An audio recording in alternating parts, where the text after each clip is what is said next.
Price lord, hallelujah. ದೇವರ ನಾಮಕ್ಕೆ ಸ್ತೋತ್ರವಾಗಲಿ. ಪ್ರಾರ್ಥನೆ ಮಾಡಿಕೊಳ್ಳೋಣ. ಸರ್ವ ಸೃಷ್ಟಿಕರ್ತನಾದ ತಂದೆಯ ದೇವರೇ, ಮಗನ ದೇವರೇ, ಪರಿಶುದ್ಧಾತ್ಮನೇ, ನಿಮ್ಮ ನಾಮಕ್ಕೆ ಸ್ತೋತ್ರ ಸ್ವಾಮಿ. ಈ ದಿವಸದ ಸಂದೇಶದ ಭಾಗವನ್ನು ಕೂಡ ಹೇರಳವಾಗಿ ಆಶೀರ್ವದಿಸಿರಿ. ಈ ದಿವಸವು ಈ ಸಮಯ ಕೂಡ ನಿಮ್ಮಿಂದ ನೇಮಕವಾದಂಥ ದಿವಸದಕ್ಕಾಗಿ ಸಂತೋಷ. ನಿಮ್ಮ ಪ್ರೀತಿ ಸಹಾಯ ಇಲ್ಲದೆ ಏನ್ ಮಾಡಲು ಸಾಧ್ಯವಿಲ್ಲ. ನಿಮ್ಮೆಲ್ಲ ಉಪಕಾರಗಳಿಗಾಗಿ ಕೃತಜ್ಞತಾ ವಂದನೆಗಳು. ನಿಮ್ಮ ಪವಿತ್ರ ಆತ್ಮರ ಮೂಲಕ ನಡೆಸುವುದಕ್ಕಾಗಿ ಸ್ತೋತ್ರ. ಯೇಸುವಿನ ನಾಮದಲ್ಲಿ ಪ್ರಾರ್ಥಿಸಿದ್ದೇನೆ ನಮ್ಮ ತಂದೆ, ಆಮೇನ್. ಇದನ್ನು ಕೇಳುತ್ತಿರುವ ನನ್ನ ಸಹೋದರ ಸಹೋದರಿ, ನಿಮಗೂ ನನ್ನ ಹೃದಯಪೂರ್ವಕವಾದಂತಹ ನಮಸ್ಕಾರಗಳು. ದೇವರು ಈ ದಿವಸವೂ ಕೂಡ ನಿಮ್ಮನ್ನು, ನಿಮ್ಮ ಮಕ್ಕಳನ್ನು ಎಲ್ಲ ಕೆಲಸ ಕಾರ್ಯಗಳಲ್ಲಿ ಹೋದಲ್ಲಿಯೂ ಬಂದಲ್ಲಿಯೂ ಕೂಡ ಹೇರಳವಾಗಿ ಆಶೀರ್ವದಿಸಲಿದ್ದು, ಬೆಳಗಿನ ಜಾವದಲ್ಲಿ ಈ ಒಂದು ಸಂದೇಶದ ಸಮಯದಲ್ಲಿ ಪ್ರತಿ ದಿವಸವೂ ದೇವರಲ್ಲಿ ಪ್ರಾರ್ಥಿಸುವವನಾಗಿದ್ದೇನೆ. ದೇವರ ನಾಮಕ್ಕೆ ಸ್ತೋತ್ರವಾಗಲಿ. ಈ ದಿವಸದ ಸಂದೇಶದ ಭಾಗವು ಯೋಬನು 9ನೇ ಅಧ್ಯಾಯ 34ರಿಂದ ಯೋಬನು 9ನೇ ಅಧ್ಯಾಯ 34ರಿಂದ ದೇವರ ನಾಮಕ್ಕೆ ಸ್ತೋತ್ರವಾಗಲಿ. ನನ್ನ ಮೇಲೆ ಎತ್ತಿರುವ ನನ್ನ ದಂಡವನ್ನು ಆತನು ತೆಗೆದುಹಾಕಲಿ, ಆತನಿಂದಾಗುವ ದಿಗಿಲು ನನ್ನನ್ನು ಹೆದರಿಸದಿರಲಿ. ಯೋಬನು ಅಂತಹ ಕಷ್ಟ, ಸಂಕಟ, ದುಃಖದ ಸಮಯದಲ್ಲಿ ಕೂಡ ಏನ್ ಹೇಳ್ತಾನೆ, ನನ್ನ ಮೇಲೆ ದೇವರಿಟ್ಟಿರುವ ಪ್ರೀತಿಯನ್ನು ತೆಗೆದುಹಾಕಲಿ, ನನಗೆ ಬಂದಂತಹ ಕಷ್ಟಗಳನ್ನ ನನ್ನಿಂದ ತೆಗೆದುಹಾಕಲಿ ಎಂಬುದಾಗಿ ಯೋಚನೆ ಮಾಡಿದ. ಹಾಗೆ ನಾವು ಕೂಡ ಅಂತಹ ಕಷ್ಟ, ಸಂಕಟ, ದುಃಖಗಳು ಬಂದಾಗ, ದೇವರೇ ನನ್ನ ಮೇಲೆ ಇಷ್ಟೊಂದು ಪ್ರೀತಿ ಯಾಕಿಟ್ಟಿದ್ದೀಯಾ, ಯಾಕೆ ಈ ರೀತಿ ನನಗೆ ಆಗಿದ್ದೆ, ಆದ್ರಿಂದ ಇದನ್ನು ನನ್ನಿಂದ ನೀನು ತೊಲಗಿಸು, ನನ್ನನ್ನು ನೀನು ಹೆದರಿಸಬೇಡಪ್ಪ, ನೀನೇ ನನ್ನ ದೇವರು, ನೀನೇ ನನ್ನನ್ನು ಪ್ರೀತಿಸೋನೆಂಬುದಾಗಿ ನಾವು ಕೂಡ ದೇವರಲ್ಲಿ ಪ್ರೀತಿಯಿಂದ ಮಾತಾಡಬೇಕು ಅಂತ ಇದರ ಅರ್ಥವಾಗಿದೆ. 35ನೇ ವಚನ. ಹೀಗಿದ್ದರೆ ನಾನು ಭಯಪಡದೆ ಮಾತಾಡುವೆನು, ಭಯಕ್ಕೆ ನನ್ನಲ್ಲೇನು ಆಸ್ಪದವಿಲ್ಲ.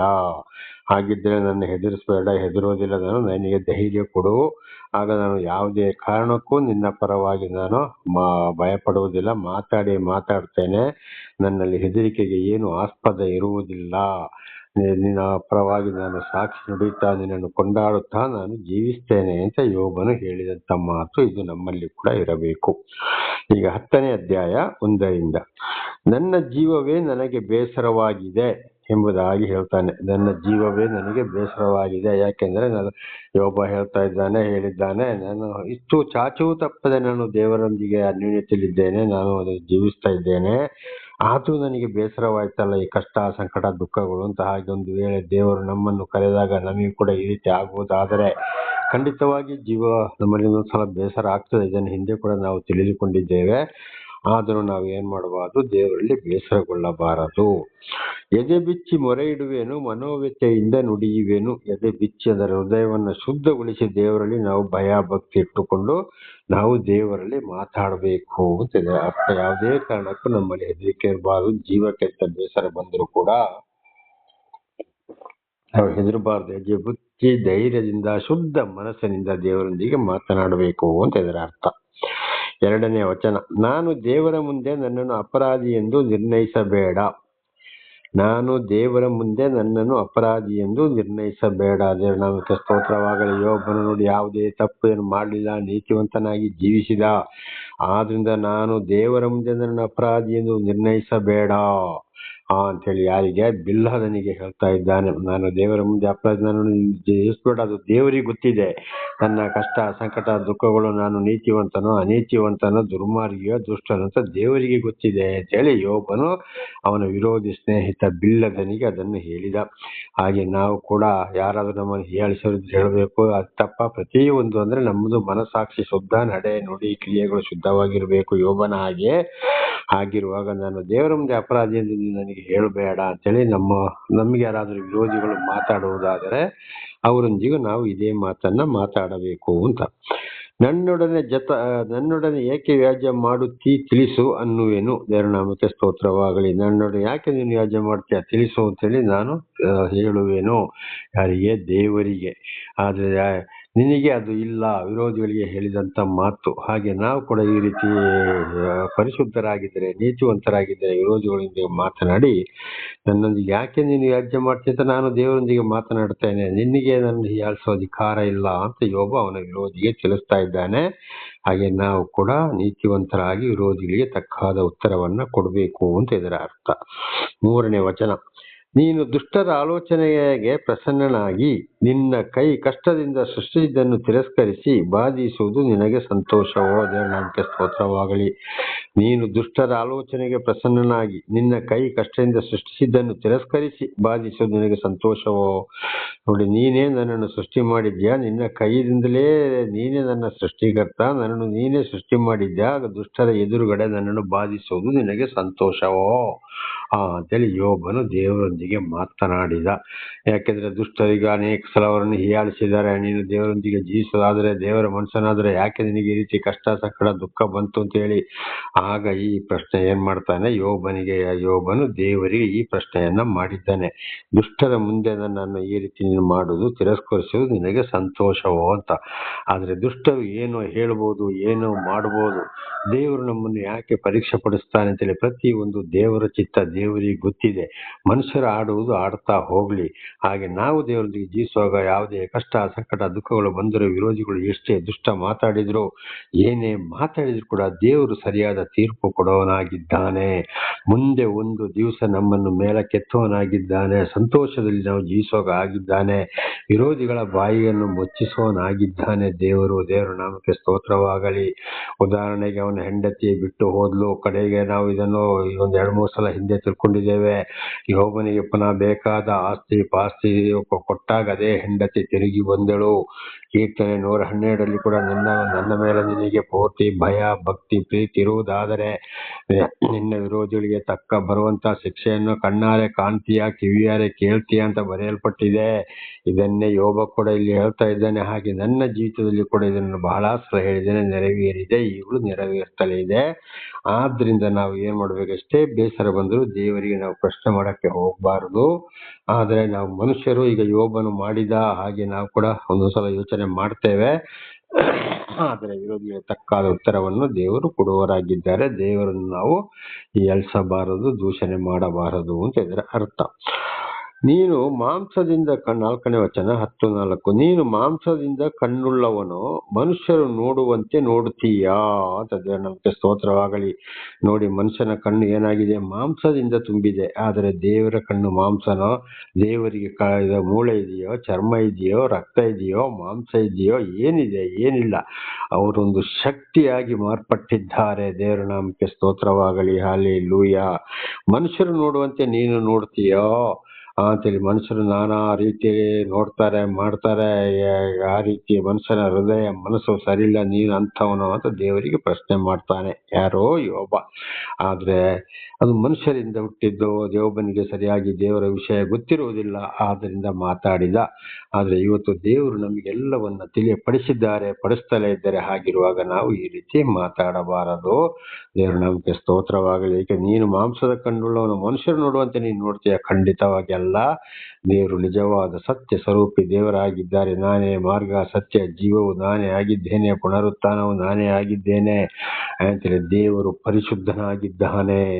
ದೇವರಿಗೆ ಯಾರು ಮನುಷ್ಯನ ಅವತಾರವೆತ್ತಿ ಬಂದರು ಅಂತ ಅಲ್ಲದೆ ಅವರು ಆತ್ಮ ಸ್ವರೂಪನು, ಕಣ್ಣಿಗೆ ಕಾಣದಂತ ಒಂದು ಶಕ್ತಿಯಾಗಿದ್ದಾರೆ. ಅಗ್ನಿಸ್ತಂಭ, ಮೇಘಸ್ತಂಭ, ವಾಣಿ, ಶಬ್ದವಾಗಿದ್ದಾರೆ. ಆ ಪರಮಾತ್ಮನು, ಪರಮ ಪ್ಲಸ್ ಆತ್ಮ ಅಂದ್ರೆ ಪರಮ ಅಂದ್ರೆ ಬಹಳ ಶ್ರೇಷ್ಠವಾದ ಜೀವ, ನಿತ್ಯವಾದ ಶಕ್ತಿ ಅಂತ ಅದರ ಅರ್ಥವಾಗಿದೆ. ದೇವರ ನಾಮಕ್ಕೆ ಸ್ತೋತ್ರ. 5ನೇ ವಚನ, ನಿನ್ನ ದಿನಗಳು ಮನುಷ್ಯನ ದಿನಗಳಷ್ಟು ಅಲ್ಪವಾಗಿವೆಯೋ? ನೋಡಿ, ಅಲ್ಲಿ ಏನ್ ಹೇಳ್ತಾ ಇದ್ದಾನೆ ಮತ್ತೆ ದೇವರಿಗೆ, ನಿನ್ನ ದಿನಗಳು ಮನುಷ್ಯನ ದಿನಷ್ಟು ಅಲ್ಪನ. ಮನುಷ್ಯನ ದಿವಸ ಎಷ್ಟು? ಮೊದಲು 672 ವರ್ಷದಿಂದ ಕಾಣ್ತದೆ. ಆದಿಕಾಂಡದಲ್ಲಿ ಓದಿದ್ದೇವೆ. ಆದಿಕಾಂಡದ ಆಯುಸ್ಸು ಅಷ್ಟು ಇತ್ತು. ಆಮೇಲೆ ಬರ್ತಾ ಬರ್ತಾ ಆದಿಕಾಂಡ 6ನೇ ಅಧ್ಯಾಯಕ್ಕೆ ನಾವು ಬರುವಾಗ ಅಲ್ಲಿದ್ದ ಒಂದೇ ಸಲ 120 ವಯಸ್ಸಿಗೆ ಇಳಿಸಿದ್ರು. ಕೀರ್ತನೆಗಳಲ್ಲಿ ಬರುವಾಗ 70, ಬಲ ಹೆಚ್ಚಿದರೆ 80 ವರ್ಷದಲ್ಲಿ ಆಯುಷವನ್ನು ಇಳಿಸಿದ್ದಾರೆ. ಯಶಯನ ಗ್ರಂಥದಲ್ಲಿ ನೋಡುವಾಗ ಒಂದು ವೇಳೆ 100 ವಯಸ್ಸು ದಾಟಿದರೆ ಅವರು ನಿಜವಾಗಿ ದೇವರಿಂದ ಆಶೀರ್ವಾದ ಹೊಂದಿದವರು ಎಂಬುದಾಗಿ ನಾವಲ್ಲಿ ಇದನ್ನು ಓದುತ್ತೇವೆ. ಅದಕ್ಕೆ ಯೋಬನು ಹೇಳ್ತಾ ಇದ್ದಾನೆ, ನಿನ್ನ ದಿನಗಳು ಮನುಷ್ಯನ ದಿನಗಳಷ್ಟು ಅಲ್ಪವಾಗಿಯೋ? ನೀನು ಮನುಷ್ಯನಿಗೆ ಬೇಗ ಕಾಣದಾಗುವವನು ಅಲ್ಲವೇ ಅಲ್ಲವಲ್ಲ, ಯಾಕೆ ಈ ರೀತಿ ಎಂಬುದಾಗಿ ಯೋಬನು ಪ್ರಶ್ನೆ ಮಾಡಿದ. ಯಾರಲ್ಲಿ? ದೇವರಲ್ಲಿ. ಅಂದ್ರೆ ಅವನ ಕಷ್ಟ ಸಂಕಟ ದುಃಖಗಳು ತಾಳಲಾರದೆ ನಾವು ಆ ರೀತಿ ಯೋಚನೆ ಮಾಡಬಾರದು, ದೇವರಲ್ಲಿ ಸಂತೋಷಗೊಳ್ಳಬೇಕು. ನಿನ್ನ ಸಂಸ್ಕಾರಗಳು ಮಾನವನ ದಿನಗಳಷ್ಟೇನೆ ಅಂತೇಳಿ. ನಿನ್ನ ಸಂಸ್ಕಾರಗಳು ಮಾನವನ ದಿವಸದ ಮನುಷ್ಯರು ಇರುವಷ್ಟು ದಿವಸನೇ ನೀನು ಇರುವುದೇ, ಅಲ್ಲಿಯವರೆಗೆ ನಿನ್ನ ಲೆಕ್ಕಾಚಾರವ ಎಲ್ಲವೂ ಅಂತೇಳಿ ಯೋಬನು ದೇವರ ಹತ್ರ ಪ್ರಶ್ನೆ ಮಾಡಿದ. ನಾವು ಹಾಗೆ ಮಾಡಕ್ ಹೋಗ್ಬಾರ್ದು, ಮಾತಾಡಕ್ ಹೋಗ್ಬಾರ್ದು. 6, ನೀನು ಇಷ್ಟು ಅವಸರದಿಂದ ನನ್ನ ದೋಷವನ್ನು ಹುಡುಕಿ ನನ್ನ ಪಾಪವನ್ನು ವಿಚಾರಿಸುವುದೇಕೆ? ಮತ್ತೆ ದೇವರ ಹತ್ರ ಮಾತಾಡ್ತಾನೆ. ನೀನು ಇಷ್ಟು ಅವಸರದಿಂದ ನನ್ನ ದೋಷವನ್ನು ಹುಡುಕಿ ನನ್ನ ಪಾಪವನ್ನು ನೀನು ವಿಚಾರಿಸುವುದೇಕೆ? ದೇವರ ಸ್ತೋತ್ರವಾಗಲಿ. ಯಾಕೆ ನನ್ನ ಇಷ್ಟೊಂದು ಅವಸರ ನೀನು ಹುಡುಕ್ತಾ ಇದೀಯಾ? ನನ್ನ ಪಾಪ ಯಾವುದು ಏನು ಅಂತ ಯಾಕೆ ನೀನು ವಿಚಾರಿಸ್ತೀಯ ನೀನು ಅಂತ ಹೇಳಿ ಖಂಡಿತವಾಗಿ ಯೋಬನು ಏನ್ ಮಾಡ್ತಾ ಇದ್ದಾನೆ? ಅವನ ವಿರೋಧಿಯೊಂದಿಗೆ ಮಾತನಾಡ್ತಾ ಇದ್ದಾನೆ. ನನ್ನ ಪಾಪವನ್ನು ನೀನು ಹುಡುಕ್ಲಿಕ್ಕೆ ನೀನು ಯಾರು ಅಂತೇಳಿ ದೇವರೊಂದಿಗೆ ಕೂಡ ಮಾತನಾಡಿದ. ದೇವರ ಸ್ತೋತ್ರ. 7ನೇ ವಚನ, ನಾನು ಅಪರಾಧಿಯಲ್ಲವೆಂದು ನಿನಗೆ ಗೊತ್ತಾಯ್ತಲ್ಲ, ನಿನ್ನ ಕೈಯೊಳಗಿಂದ ಬಿಡಿಸತಕ್ಕವರು ಯಾರು ಇಲ್ಲವಷ್ಟೇ. ನೋಡಿ ಏನ್ ಹೇಳ್ತಾ ಇದ್ದಾನೆ? ನಾನು ಅಪರಾಧಿ ಅಲ್ಲ ನಿನಗೆ ಗೊತ್ತಾಗಿದೆ. ಹಾಗೆ ನಾವು ಕೂಡ ಯೋಬನನ್ನು ದೇವರು ಸೃಷ್ಟಿ ಮಾಡಿದಂದಿನಿಂದ ಯೋಬನು ನೀತಿವಂತನಾಗಿ ನಡ್ಕೊಂಡ, ಆದ್ದರಿಂದ ಧೈರ್ಯವಾಗಿ ಮಾತನಾಡಿದ. ನಾನು ಅಪರಾಧಿ ಅಲ್ಲವೆಂದು ನಿನಗೆ ಗೊತ್ತಾಯ್ತಲ್ಲ, ನಿನ್ನ ಕೈಯೊಳಗಿಂದ ಬಿಡಿಸತಕ್ಕವರು ಯಾರು ಇಲ್ಲವಷ್ಟೇ ಅಂತ ದೇವರ ಸ್ತೋತ್ರಗಳು. ದೇವರ ಕೈಯೊಳಗಿಂದ ಯಾರು ಬಿಡಿಸಕ್ಕೆ ಸಾಧ್ಯ ಇಲ್ಲ. ಪ್ರತಿ ಒಂದು ಇವತ್ತು ಸೃಷ್ಟಿ, ಭೂಮಿಯಲ್ಲಿ ಇರುವಂತದ್ದಾಗಲಿ ಭೂಮಿ ಮೇಲೆ ಇರುವಂತದ್ದಾಗಲಿ ದೇವರು ತಕ್ಕಾಗಿ ಏನೇನು ಮಾಡಬೇಕು ಅಂತೇಳಿ ಮೊದಲೇ ನಿರ್ಣಯಿಸಿದ್ದಾರೆ, ಅದನ್ನೇ ಮಾಡ್ತಾರೆ. ಇವತ್ತು ದೇವರು ಆದುಕೊಂಡವರ ರೀತಿಯಲ್ಲಿಯೂ ಆದುಕೊಳ್ಳದವರ ರೀತಿಯಲ್ಲಿಯೂ ಇವತ್ತು ಸರ್ವ ಸೃಷ್ಟಿಯ ಮೇಲೆ ದೇವರ ಒಬ್ಬರಿಗೆ ಅಧಿಕಾರ. ಹಾಗೆ ನಿನ್ನ ಕೈಯೊಳಗಿಂದ ಬಿಡಿಸತಕ್ಕವರು ಯಾರು ಇಲ್ಲ ಅಂತೇಳಿ ದೇವರಿಗೆ ಯೋಬನು ಏನ್ ಮಾಡ್ತಾನೆ? ಭರವಸೆ ಇಡ್ತಾ ಇದ್ದಾನೆ. ಹಾಗೆ ನಮ್ಮ ಜೀವಿತದಲ್ಲಿ ಕೂಡ ಬರುವಂತದ್ದು ಪ್ರತಿ ಒಂದು ದೇವರಿಂದಲೇ.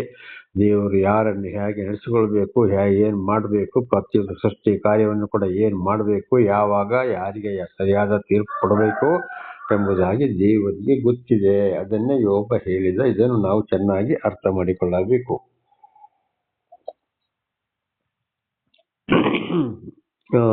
8ನೇ ವಚನ, ನೀನು ನನ್ನನ್ನು ನಿರ್ಮಿಸಿ ರೂಪಿಸಿದ್ದರೂ ಈಗ ಮನಸ್ಸು ಬೇರೆ ಮಾಡಿಕೊಂಡು ನನ್ನನ್ನು ನಾಶ ಮಾಡಿ ಬಿಡುವಿಯಾ?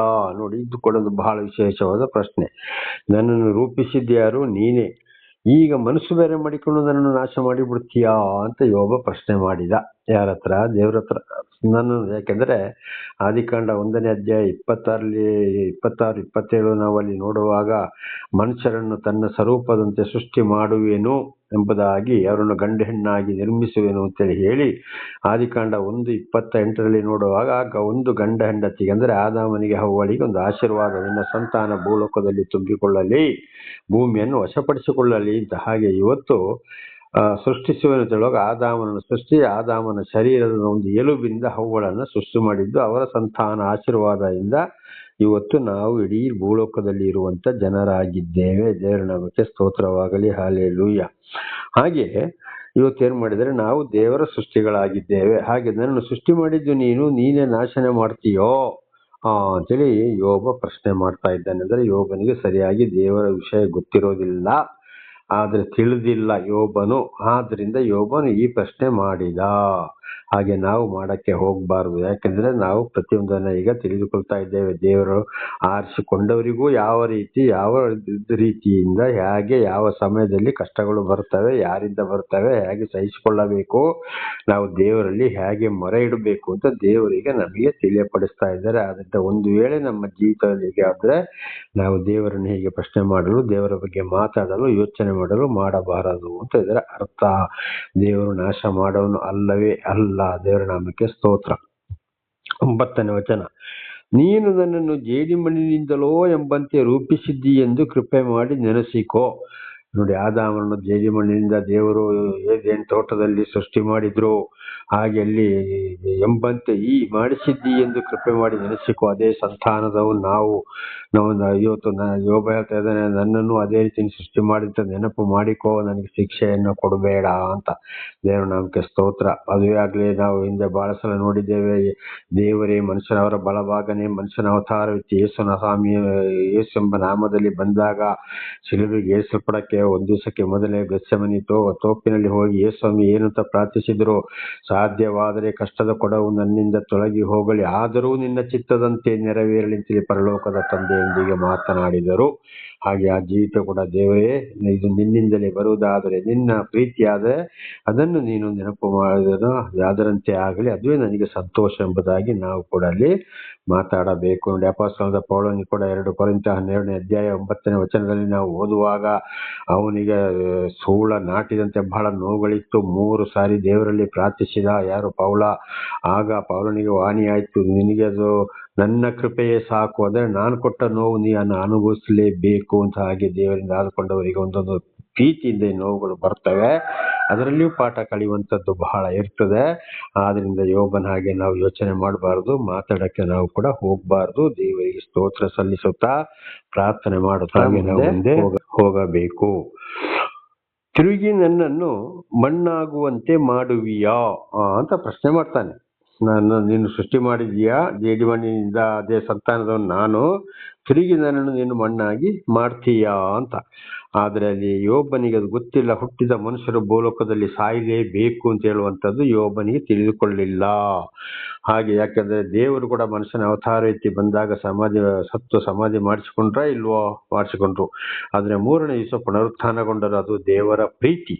ದೇವರ ನಾಮಕ್ಕೆ ಸ್ತೋತ್ರವಾಗಲಿ. ಹಾಗೆ ಮನುಷ್ಯನಾಗಿ ಹುಟ್ಟಿದವನು ಸಾಯಲೇಬೇಕು ಅಂತ ಯೋಬನಿಗೆ ಗೊತ್ತಿರಲಿಲ್ಲ.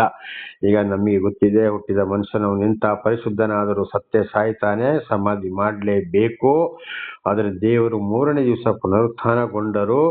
ಆದರೆ ಬಾಕಿ ಇರುವ ಮನುಷ್ಯರಿಂದ ಹುಟ್ಟಿದವರು ಪರಿಶುದ್ಧರಾಗಿ ಭೂಲೋಕದಲ್ಲಿ ಸತ್ತರೆ, ದೇವರು ಹಾಗೆ ಮಾಡಿದ್ರೆ ಖಂಡಿತವಾಗಿ ಅವರು ಯಾವಾಗ ಪುನರುತ್ಥಾನಗೊಳ್ಳುವುದು ಅಂದ್ರೆ, ದೇವರು ಪುನರುತ್ಥಾನಗೊಳಿಸುವುದು ಅಂದ್ರೆ ನ್ಯಾಯ ತೀರ್ಪಿಗೆ ಬರುವ ಸಮಯದಲ್ಲಿ ಅವರನ್ನ ಪುನರುತ್ಥಾನಗೊಳಿಸ್ತಾರೆ ಅಂತೇಳಿ ನಮಗೆ ಹಳೆ ಒಡಂಬಡಿಕೆ ಮತ್ತು ಹೊಸ ಒಡಂಬಡಿಕೆ ಕೂಡ ನಮಗೆ ಸ್ಪಷ್ಟವಾಗಿ ತಿಳಿಸಲ್ಪಡುತ್ತದೆ. ದೇವರು ನಮಗೆ ಸ್ತೋತ್ರ. ಇದು ಯೋಬನಿಗೆ ಗೊತ್ತಿಲ್ಲ, ಆದ್ದರಿಂದ ಆ ರೀತಿ ಮಾತಾಡಿದ. ಆದರೆ ದೇವರು ಇವತ್ತು ಪ್ರೀತಿಯಿಂದ ನಾವು ತಿಳಿದುಕೊಳ್ಳುವಂತೆ ಮಾಡುತ್ತಲೇ ಇದ್ದಾರೆ. 10ನೇ ವಚನ, ನೀನು ನನ್ನನ್ನು ಹಾಲಿನಂತೆ ಹೊಯ್ದು ಮೊಸರಿನ ಹಾಗೆ ಹೆಪ್ಪು ಕಟ್ಟಿಸಿದೀಯಲ್ಲ. ದೇವರ ನಮಗೆ ಸ್ತೋತ್ರವಾಗಲಿ. ನೋಡಿ, ಫಸ್ಟ್ ಹಾಲು, ಅದ್ರಲ್ಲಿ ಯಾವುದೇ ತೊಂದರೆ ಇರೋದಿಲ್ಲ, ಬಹಳ ಚೆನ್ನಾಗಿರ್ತದೆ. ಆದ್ರೆ ಅದು ಮೊಸರಾಗಬೇಕಾದ್ರೆ ಏನಾಗಬೇಕಾದಲ್ಲಿ ಹೆಪ್ಪು ಕಟ್ಟಿಸ್ಬೇಕು. ಆ ಮೊಸರು ಹಾಗೆ ಇವತ್ತು ಹಾಲಿನಂತೆ ನನ್ನನ್ನು ನೀನು ಸೃಷ್ಟಿ ಮಾಡಿದ್ಯಾ, ನೋಡ್ಕೊಂಡ ಮೊಸರಿನಂತೆ ನೀನು ಹೆಪ್ಪು ಕಟ್ಟಿಸಿದೀಯಲ್ಲ ಅಂತ. ಆಗ ಮುಂದೆ ಆ ಮೊಸರು ಏನಾಗ್ತದೆ? ಮೊಸರನ್ನ ಕಡೆದ ಮೇಲೆ ಮಜ್ಜಿಗೆ ಆಗ್ತದೆ. ಆ ಮಜ್ಜಿಗೆಯಿಂದ ಕಡೆದಾಗಲಿ ಬೆಣ್ಣೆ ಬರ್ತದೆ, ಬೆಣ್ಣೆಯಿಂದ ತುಪ್ಪ ಬರುತ್ತದೆ. ದೇವರ ನಮಗೆ ಸ್ತೋತ್ರವಾಗಲಿ. ಇದು ಯೋಬನಿಗೆ ಆ ವಿಷಯವನ್ನು ಗೊತ್ತಿಲ್ಲ. ಆದ್ರೆ ಹಾಲಿನಂತೆ ಹೆಪ್ಪು ಕಟ್ಟಿಸಿದ್ದೀಯಲ್ಲ ಅಂದ್ರೆ, ನನ್ನನ್ನು ಈ ರೀತಿ ನೀನು ನಡೆಸಿಕೊಂಡಿದ್ದೀಯಲ್ಲಪ್ಪ, ಬೇರೆ ಬೇರೆ ಮಾಡ್ತಾ ಇದ್ದೀಯಲ್ಲ ಅಂತ ಪ್ರಶ್ನೆ. ಇದು ನಮ್ಮಲ್ಲಿ ಕೂಡ ಹಾಗೆ ಇರಬಾರ್ದು. ನನ್ನನ್ನು ಎಲುಬು ನರಗಳಿಂದ ಹೆಣೆದು ಮಾಂಸ ಚರ್ಮಗಳಿಂದ ಹೊದಿಸಿದ್ದಿ. ದೇವರ ನಮಗೆ ಸ್ತೋತ್ರವಾಗಲಿ.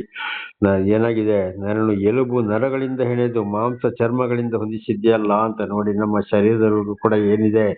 ಎಲುಬು ಇದೆ, ಅದರೊಳಗೆ ಮಾಂಸ ಇದೆ, ಅದರ ಮೇಲೆ ಚರ್ಮದಿಂದ ನಮ್ಮನ್ನು ಸಂಪೂರ್ಣವಾಗಿ ಮುಚ್ಚಿಬಿಟ್ಟಿದ್ದಾನೆ. ಯಾರು? ದೇವರು. ಅದನ್ನೇ ಯೋಬ ಹೇಳಿದ್ದೆ, ನನ್ನನ್ನು ಕೂಡ ನೀನು ಈ ರೀತಿ ಮಾಡಿಬಿಟ್ಟಿದ್ದೀಯಲ್ಲಪ್ಪ, ಹಾಲಿನಿಂದ ಮೊಸರು ಬೇರೆ ಮಾಡಿದ್ದೀಯ, ಹಾಗೆ ನನ್ನ ಶರೀರವನ್ನು ನಾನಾ ರೀತಿಯಿಂದ ನೀನು ಸೃಷ್ಟಿ ಮಾಡಿದ್ದೀಯಲ್ಲಪ್ಪ, ನಿನ್ನ ಪ್ರೀತಿಗೆ ಅನುಸಾರವಾಗಿ ನನ್ನನ್ನು ಸೃಷ್ಟಿ ಮಾಡಿದ್ದೀಯಾ ಅಂತ. ಹಾಗೆ ಇವತ್ತು ನಮ್ಮಲ್ಲಿ ಕೂಡ ನೋಡಿ, ಒಳಗಡೆ ಏನಿದೆ? ನರ ಇದೆ, ಅದಕ್ಕೆ ಬೇಕಾದ ಉಪನರಗಳಿವೆ, ಎಲುಬುಗಳಿವೆ, ಅದಕ್ಕೆ ಬೇಕಾದ ಎಲುಬುಗಳಿವೆ, ಉಗುರು ಇದ್ವೆ, ಅದಕ್ಕೆ ಏನು ತೊಂದರೆ ಆಗ್ಬಾರ್ದು ಅಂತೇಳಿ ಮೇಲೆ ಚರ್ಮವನ್ನು ಕೂಡ ಹೊದಿಸಿಬಿಟ್ರು. ನೋಡಿ, ದೇವರ ಒಂದು ಸೃಷ್ಟಿ, ಎಂಥ ಒಂದು ಪ್ರೀತಿ ನಮ್ಮ ಶರೀರದ ಮೇಲೆ. ಇದನ್ನೇ ಯೋಬ ಅಂತ ಕಷ್ಟ, ಸಂಕಟ, ದುಃಖದಲ್ಲಿ ಕೂಡ ಯೋಬನು ಸಂಪೂರ್ಣವಾಗಿ ನೆನೆಸಿಕೊಳ್ಳವನಾಗಿದ್ದಾನೆ. ದೇವರ ನಮಗೆ ಸ್ತೋತ್ರ. ಹಾಗೆ ನಾವು ಕೂಡ ಇದನ್ನು ನೆನೆಸಿಕೊಳ್ಳವರಾಗಿರಬೇಕು. 12ನೇ ವಚನ, ನೀನು ನನಗೆ ಜೀವವನ್ನು ಅನುಗ್ರಹಿಸಿ ಕೃಪೆ ತೋರಿಸಿದ್ದೀ, ನಿನ್ನ ಪರಾಮರಿಕೆ ನನ್ನ ಆತ್ಮವನ್ನು ಕಾಪಾಡಿದೆ. ನೀನು ನನಗೆ ಜೀವವನ್ನು ಅನುಗ್ರಹಿಸಿ ಕೃಪೆ ತೋರಿದ್ದು. ನೋಡಿ, ನಮ್ಮ ಜೀವ ಯಾರದು? ದೇವರಂತ. ನಾನು ತಿಂದೆ, ನಂದು ನಾನು ಖಂಡಿತವಾಗಿ ಹೇಳಬಾರ್ದು. ನಮ್ಮ ಶರೀರ ಕೂಡ ದೇವರದ್ದಾಗಿದೆ. ನಾವು ಉಸಿರಾಡುವ ಗಾಳಿ ದೇವರದ್ದು.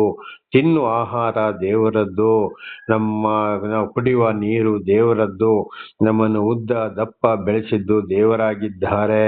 ಹಾಗೆ ಪ್ರತಿಯೊಂದು ನಾವು ದೇವರಿಂದಲೇ ನಿರ್ಮಿತರಾಗಿದ್ದೇವೆ. ಈಗಾಗಲೇ ನಾವು ಬದುಕುವುದು ನಿರ್ಮಿತರಾಗಿರೋದು ಕೂಡ ಯಾರಾಗಿದ್ದೇವೆ? ದೇವರಿಂದಾಗಿದ್ದೇವೆ. ದೇವರ ನಾಮಕ್ಕೆ ಸ್ತೋತ್ರವಾಗಲಿ. ಹಲ್ಲೆಲೂಯಾ. ಈಗ ನೋಡಿ, ಜೀವ ಅಂದ್ರೆ ಆದಿಕಾಂಡ 2ನೇ ಅಧ್ಯಾಯ 7ನೇ ವಾಕ್ಯವನ್ನು ನಾವು ನೋಡುವಾಗ, ಆದಿ ಮನುಷ್ಯ ಅಂದ್ರೆ ಆದಾಮನು ಮಣ್ಣಿನಿಂದ ಮಾಡಿ ಬೊಂಬೆಯಾದಾಗ ಮೂಗಿನ ಮೂಲಕ ದೇವರ ಜೀವಶ್ವಾಸವನ್ನು ಓದಿದ್ದರಿಂದ ಮನುಷ್ಯ ಜೀವಾತ್ಮನಾದನು. ಹಾಗೆ ನೋಡಿ, ಇವತ್ತು ನಾವು ಉಸಿರಾಡುವ ಗಾಳಿ, ಈ ಗಾಳಿಯಲ್ಲಿ ಏನಿದೆ? ದೇವರ ಜೀವದ ಶಕ್ತಿ ಇದೆ. ಅದರಲ್ಲಿ ಜೀವದ ಶಕ್ತಿ ಇಲ್ಲದೆ ಹೋದ್ರೆ ಖಂಡಿತವಾಗಿ ಇವತ್ತು ಮನುಷ್ಯರು, ಪ್ರಾಣಿ, ಪಕ್ಷಿಗಳು ಬದುಕಲಿಕ್ಕೆ ಸಾಧ್ಯವಿಲ್ಲ. ಯಾವುದೇ ಗಿಡ ಮರಗಳು ಕೂಡ ಲೋಕದಲ್ಲಿ ಏನು ಇರುವುದಿಲ್ಲ. ಈ ಗಾಳಿ ಒಂದು ಇರೋದ್ರಿಂದ ಇವತ್ತು ನಾವು ಬದುಕ್ತಾ ಇದ್ದೇವೆ. ಕಾರಣ ಗಾಳಿಯಲ್ಲಿ ದೇವರ ಜೀವದ ಶಕ್ತಿ ಇದೆ. ಅದು ಯೋಬನು ಹೇಳ್ತಾ ಇದ್ದಾನೆ. ಮುಂದೆ ನಾವು ಅದನ್ನು ಕೂಡ ತಿಳಿದುಕೊಳ್ಳಬಹುದು. ಈ ಶ್ವಾಸವು ದೇವರಿಂದ ಉಂಟಾದುದಾಗಿದೆ ಅಂತೇಳಿ ದೇವರ ನಾಮಕ್ಕೆ ಸ್ತೋತ್ರವಾಗಲಿ. ಹಾಗೆ ನಮ್ಮ ಜೀವ ಕೂಡ ಏನಾಗಿದೆ? ಅದು ದೇವರಿಂದ ಉಂಟಾಗಿದ್ದಾಗಿದೆ. ಇಲ್ಲಪ್ಪ, ನಾನು ಬದುಕಿದೆ, ಊಟ ಮಾಡ್ತೇನೆ, ಊಟ ಮಾಡಕ್ಕೆ ಭೂಮಿಯನ್ನ ಯಾರು ಸೃಷ್ಟಿ ಮಾಡಿದ್ರು? ಅಲ್ಲಿ ಮಳೆ ಯಾರು ಸೃಷ್ಟಿ ಮಾಡಿದ್ರು? ಬೆಳೆ ಬೆಳೆಸಿದ್ ಯಾರು? ಬೀಜ ಹಾಕ್ಬೋದು, ಮಾಡ್ಬೋದು, ನೀರು ಬಿಡ್ಬೋದು, ಆದ್ರೆ ಇದಕ್ಕೆ ಬಲ ಕೊಟ್ಟಿದ್ದು, ಅದನ್ನು ಬೆಳೆಸಿದ್ದು, ಹೂ ಬಿಡಿಸೋದು, ಕಾಯಿ ಬರೋದು, ಅದನ್ನ ಹಣ್ಣು ಮಾಡೋದು, ಅದನ್ನ ಒಣಗಿಸೋದು, ಸೂರ್ಯನ ಬೆಳಕು, ಪ್ರತಿಯೊಂದು ಸೃಷ್ಟಿ ಯಾರದ್ದು? ದೇವರದ್ದಾಗಿದೆ. ದೇವರ ನಮಗೆ ಸ್ತೋತ್ರವಾಗಲಿ. ಹಾಗಿರುವಾಗ ನಮ್ಮ ಜೀವವನ್ನು ಅನುಗ್ರಹಿಸಿ ಕೃಪೆ ತೋರಿದ್ದು ಪ್ರತಿಯೊಂದು ನಮಗೆ ಪ್ರೀತಿಯಿಂದ ದೇವರು ಕೊಟ್ಟವರು, ಕೊಡ್ತಾ ಇರೋರು ಆಗಿದ್ದಾರೆ. ನಿನ್ನ ಪರಾಂಬರಿಕೆ ನನ್ನ ಆತ್ಮವನ್ನು ಕಾಪಾಡಿದೆ. ನಿನ್ನ ಪರಾಂಬರಿಕೆ ಅಂದರೆ ನನ್ನನ್ನು ರಕ್ಷಣೆ ಮಾಡುವವನು ನೀನಾಗಿದ್ದೀಯ. ನನ್ನ ಆತ್ಮವನ್ನು ಕಾಪಾಡಿದೆ. ದೇವರ ಪ್ರೀತಿಯೇ ಇವತ್ತು ನಮ್ಮ ಮೇಲೆ ಇಟ್ಟಿರುವುದರಿಂದ ನಮ್ಮ ಆತ್ಮವು ನಡೀತಾ ಇದೆ. ನಮ್ಮ ಆತ್ಮವನ್ನು ಪ್ರತಿ ನಿಮಿಷ, ನಿಮಿಷ ಕೂಡ ಕಾಪಾಡುವವರು ಯಾರಾಗಿದ್ದಾರೆ? ದೇವರಾಗಿದ್ದಾರೆ. ಆದರೆ ಇದು ಕೆಲವರಿಗೆ ಗೊತ್ತಿಲ್ಲ. ಕೆಲವು ವಿಜ್ಞಾನಿಗಳು ಯಾರಿಗೂ ಗೊತ್ತಿಲ್ಲ. ವಿಜ್ಞಾನಿಗಳಿಗೂ ಕೂಡ ಗೊತ್ತಿಲ್ಲದಂತ ವಿಷಯವನ್ನ ದೇವರು ನಮಗೆ ತಿಳಿಯಪಡಿಸಿದ್ದಾರೆ, ಪಡಿಸ್ತಲೇ ಇದೆ. ಹಾಗೆ ಇವತ್ತು ನಮ್ಮನ್ನು ಕಾಪಾಡುವವರು ಯಾರಾಗಿದ್ದಾರೆ? ದೇವರಾಗಿದ್ದಾರೆ.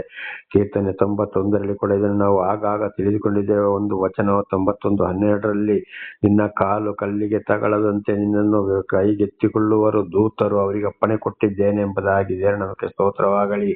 ಮೋಶೆಯ ಕಾಲನ್ನು ಕೂಡ ನೋಡಿದರು, ನಿನ್ನ ಕಾಲಿನಲ್ಲಿರುವ ಕೆರೆಗಳನ್ನ ದೂರ ಇಡು ಅಂತೇಳಿ ಕೀರ್ತನೆ 139:13-16 ನೋಡುವಾಗ, ನಮ್ಮನ್ನ ತಾಯಿಗರ್ಭಕ್ಕೆ ಹಾಕಿ ಬೆಳೆಸಿ ರೂಪುಗೊಳಿಸಿ ತಾಯಿಗರ್ಭದಲ್ಲಿ ಎಲ್ಲಾ ವರಗಳನ್ನ ಕೊಟ್ಟು ಭೂಲೋಕಕ್ಕೆ ಕಳಿಸಿ ಕೊಟ್ಟಿದ್ದು ಕೂಡ ದೇವರಾಗಿದ್ದಾರೆ ಅಂತೇಳಿ ದಾವಿದರ ಅರಸರ ಮುಖಾಂತರ ಕೀರ್ತನೆ 139:13-16 ಬರೆಯಲ್ಪಟ್ಟಿದೆ.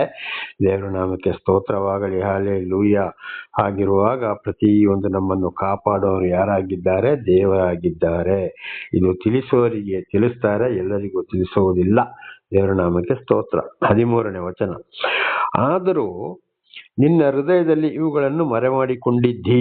ನೋಡಿ, ಯೋಬ ಮತ್ತೆ ಹೇಳ್ತಾ ಇದ್ದಾನೆ ದೇವರಿಗೆ, ಇಷ್ಟೆಲ್ಲ ಮಾಡಿದ್ರು ನೀನೇನ್ ಮಾಡ್ತೀಯ? ಮರೆ ಮಾಡಿಕೊಂಡಿದ್ದೀಯಲ್ಲ. ನನ್ನ ಸೃಷ್ಟಿಗಳು, ನಾನು ಇವರನ್ನು ಕಳಿಸಿದ್ದು, ಮಾಡಿದ್ದು, ಪ್ರತಿಯೊಂದು ಕೃಪೆ ತೋರಿದ್ದು, ಜೀವವನ್ನು ಕಾಪಾಡಿದ್ದು, ಕೊಟ್ಟಿದ್ದು, ಇವರಿಗೆ ಎಲ್ಲವನ್ನು ನಾನೇ ಕೊಟ್ಟಿದ್ದೆ ಅಂತೇಳಿ ನೀನು ಏನ್ ಮಾಡಿದ್ದೀಯಾ? ಇದನ್ನ ಹೃದಯದಲ್ಲಿ ಇವುಗಳನ್ನು ಮರೆ ಮಾಡಿಕೊಂಡಿದ್ದೀಯಲ್ಲ, ಕೊಟ್ಟು ನೀನು ಯಾಕೆ ಮರೆತಿದ್ದೀಯಾ ಅಂತ ದೇವರಲ್ಲಿ ಯೋಬನ ಪ್ರಶ್ನೆಯಾಗಿದೆ. ಅವನ ವಿರೋಧಿಯ ಮುಂದೆ, ಬೆಲ್ಲದನ ಮುಂದೆ. ಹಾಗೆ ನಾವು ಈ ರೀತಿ ಮಾತಾಡಕ್ಕೆ ಹೋಗ್ಬಾರ್ದು. ದೇವರ ನಮಗೆ ಸ್ತೋತ್ರವಾಗಲಿ. ದೇವರೊಂದಿಗೆ ಜೀವಿಸುವಾಗ ಬರುವ ಕಷ್ಟ, ಸಂಕಟ, ದುಃಖಗಳು ಒಂದೊಂದು ಸಮಯ ನಮ್ಮ ತಪ್ಪುಗಳಿಂದ ಅದಕ್ಕೆ ಶಿಕ್ಷೆ ಬರ್ಬೋದು. ಒಂದೊಂದ್ಸಲ ದೇವರ ಪ್ರೀತಿ, ನಾವು ದೇವರಲ್ಲಿ ಬಲಗೊಳ್ಳುವುದಕ್ಕೋಸ್ಕರ ಒಂದೊಂದ್ಸಲ ಈಗ ಯೋಬನಿಗೆ ಕೂಡ ಏನಾಯ್ತು? ನೀತಿವಂತನಾದರೂ ಸೈತಾನಿಗೆ ಒಪ್ಪಿಸಿಕೊಟ್ರು, ದೇವರು ಸೈತಾನ್ನ ಪರವಾಗಿ ನಿಂತರು. ಈ ರೀತಿ ಕೂಡ ಆಗಬಹುದು. ಅದಕ್ಕಾಗಿ ನಾವು ನಮ್ಮನ್ನೇ ಆದಷ್ಟು ದೇವರಿಗೆ ಒಪ್ಪಿಸಿಕೊಟ್ಟು ದೇವರಲ್ಲಿ ಪ್ರಾರ್ಥನೆ ಮೂಲಕ ನಾವು ಇರಬೇಕು. ಇವು ನಿನ್ನಲ್ಲಿ ಇದ್ದೇ ಇರುತ್ತವೆಂದು ನನಗೆ ಗೊತ್ತಿದೆ. ದೇವರ ನಾಮಕ್ಕೆ ಸ್ತೋತ್ರವಾಗಲಿ. ನೋಡಿ, ಅಲ್ಲಿ ಹೇಳ್ತಾ ಇದ್ದಾನೆ ಯೋಬ, ನೀನು ಇಷ್ಟೆಲ್ಲ ಮಾಡ್ತೀಯ, ನಿನ್ನಲ್ಲಿ ಇದೆಲ್ಲ ಇದ್ದೇ ಇದೆ ಅಂತ ನನಗೆ ಗೊತ್ತಿದೆ. ಕಷ್ಟ, ಸಂಕಟ, ದುಃಖವನ್ನು ಅನುಭವಿಸ್ಬೇಕು ಅಂತೇಳಿ. ಆದ್ರೂ ಅವನಿಗೆ ಏನಾಗಿದೆ? ಯೋಬನಿಗೆ ಗೊತ್ತಿದೆ. ಗೊತ್ತಿದ್ರು ಅವನು ಮಾತನಾಡುತ್ತಾನೆ. ಆದ್ರೆ ನಾವು ಆ ರೀತಿ ಹೋಗ್ಬಾರ್ದು. ದೇವರಿಗೆ ನಾಮಕ್ಕೆ ಸ್ತೋತ್ರವಾಗಲಿ. ದೇವರೇ, ನಿನ್ನ ಚಿತ್ತ ಏನಿದೆಯಪ್ಪ ಅದರಂತೆ ನೆರವೇರಲಿ ಎಂಬುದಾಗಿ ನಾವು ಮುಂದೆ ಯಾರೇ ನಮ್ಮನ್ನು ಹೀಯಾಳಿಸಿದ್ರು, ಎಂಥ ವಿರೋಧಿಗಳು ಬಂದರೂ ಕೂಡ ನಾವು ಮುಂದೆ ಸಾಗಬೇಕಾಗಿದೆ ದೇವರೊಂದಿಗೆ, ದೇವರ ನಾಮದಲ್ಲಿ. 14ನೇ ವಚನ, ಅದೇನೆಂದರೆ ನಾನು ತಪ್ಪು ಮಾಡಿದರೆ ನೀನು ಗಮನಿಸುತ್ತೀ. ದೇವರ ನಾಮಕ್ಕೆ ಸ್ತೋತ್ರವಾಗಲಿ. ನನ್ನ ದೋಷವನ್ನು ಕ್ಷಮಿಸುವುದಿಲ್ಲ. ನೋಡಿ, ಯೋಬನು ಹೇಳ್ತಾನೆ, ನಾನೇನೋ ತಪ್ಪು ಮಾಡಿದ್ರೆ ನೀನು ಗಮನಿಸ್ತೀಯಾ? ಹಾಗಿದ್ರೆ ಅರ್ಥ, ದೇವರು ನಮ್ಮನ್ನು ಕರೆದಿದ್ದರೆ, ನಮ್ಮನ್ನು ನಡೆಸ್ತಾ ಇರುವಾಗ ಎಲ್ಲ ಕಷ್ಟ, ಸಂಕಟ, ದುಃಖ, ಪಾಪಗಳಿಂದ ಬಿಡುಗಡೆ ಮಾಡಿ ನಮಗೆ ಬೇಕಾಗಿದ್ದನ್ನು ಕೊಟ್ಟು ನಮಗೆ ದೇವರ ವಾಕ್ಯವನ್ನು ಕೂಡ ತಿಳಿಸಿ ನಮ್ಮನ್ನು ನಡೆಸ್ತಾ ಇರುವಾಗ ಪ್ರತಿ ಒಂದನ್ನ ನೀನು ಗಮನಿಸುವವನಾಗಿದ್ದೀಯ. ದೇವರು ಗಮನಿಸುವವರಾಗಿದ್ದಾರೆ. ಇದು ಮತ್ತಾಯ 12ನೇ ಅಧ್ಯಾಯದಲ್ಲಿ ಕೂಡ ನಾವು ಓದ್ಬೋದು. ಮಾತಾಡುವ ಪ್ರತಿ ಒಂದು ಮಾತಿಯೂ ಕೂಡ ತೀರ್ಪು ಇದೆ.